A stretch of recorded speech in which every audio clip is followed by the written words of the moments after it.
Já, það var enda eitthvað drama með hana peningin. Af hverju var drama? Við fengum kringum 20-26 miljón krónur á ári. Þetta er peningin til að reka flokkinn. Það á að vera mjög sterk umbóð og gögn ef við erum að senda allt þessi pening í annar stað. Og það var ekkert svoleiðis.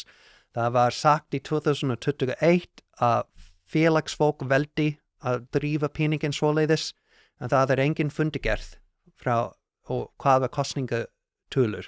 Og það hefur ekki verið lagt fram síðan 2021. Svo það kom bara peningin inn og svo peningin út. Og svo Hvað var gert við peningin?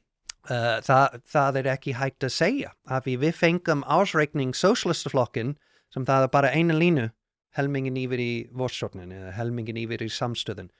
Og hvað getum við spyrja meira en það?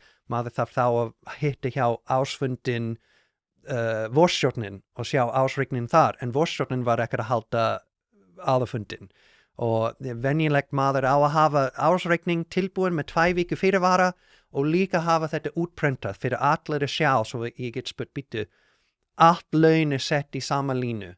Hvað voru fólk borgað eða var auka vinnu borgað? Og svo það var bara sett upp að skjál, 10 mínútur að spyrja og svo búin.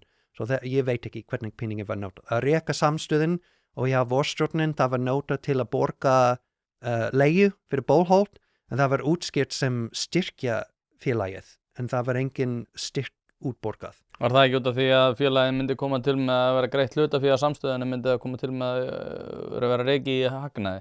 Það var allavega með eitthvað af þessu, sko.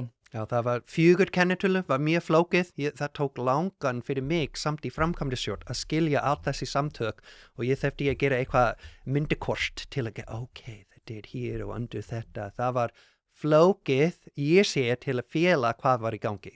Já, svo voru þið náttúrulega bara reikin á Bólholtinu. Var það pirrandi? Þakka þér kærlega fyrir að hlusta á þennan stutta bút. Þú getur nálgast þennan þátt og allt efni hlaðvarpsins Ein Pæling á pardus.is/1pæling.